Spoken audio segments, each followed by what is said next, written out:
Very good morning everyone. कैसे हैं आप सभी?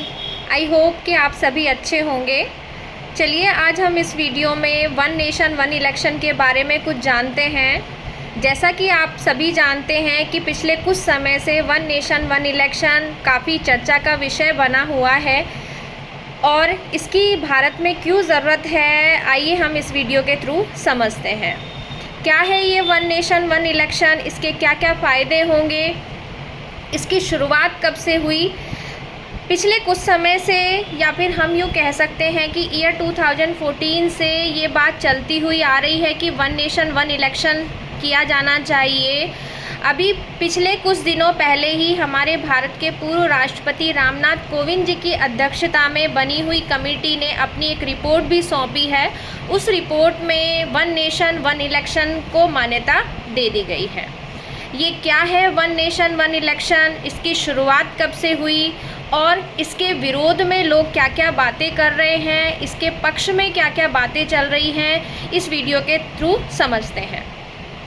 भारत में चुनाव चाहे प्रधान का ही क्यों ना हो या सीएम का हो या पीएम का हो, अलग अलग स्तर पर कराया जाता है, लेकिन वन नेशन वन इलेक्शन लागू कर दिए जाने की वजह से आज हम एक ही समय में अपने पीएम को भी चुन सकते हैं और अपने सीएम को भी चुन सकते हैं।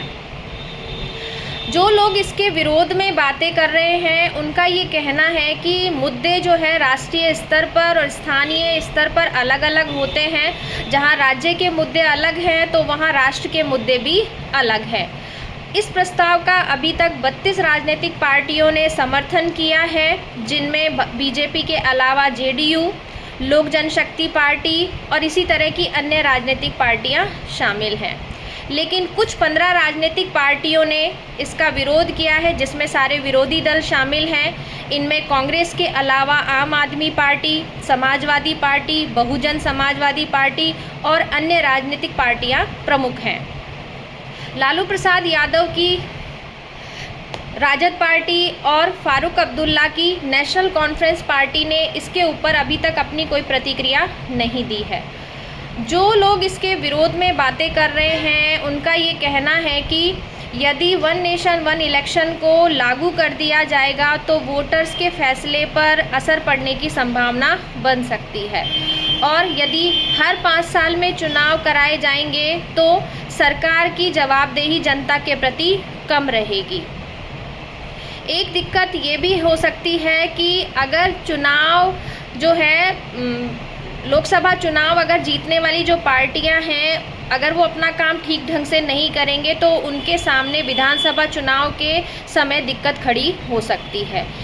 अभी की स्थिति को अगर हम देखते हैं तो ये कहा जा सकता है कि अगर वन नेशन वन इलेक्शन को लागू कर दिया जाएगा तो 5 साल से पहले लोकसभा अगर भंग हो जाती है तो फिर दिक्कत खड़ी हो सकती है और इसके क्या परिणाम भुगतने होंगे, क्योंकि अब तक भारत में 6 बार लोकसभा 5 साल से पहले भंग हो चुकी है। ऐसी स्थिति में चुनाव फिर से अलग अलग तरीके से होंगे, अलग अलग लेवल पर कराए जाएंगे और हम वापस उसी स्थिति में आ जाएंगे जिस स्थिति में आज हम हैं।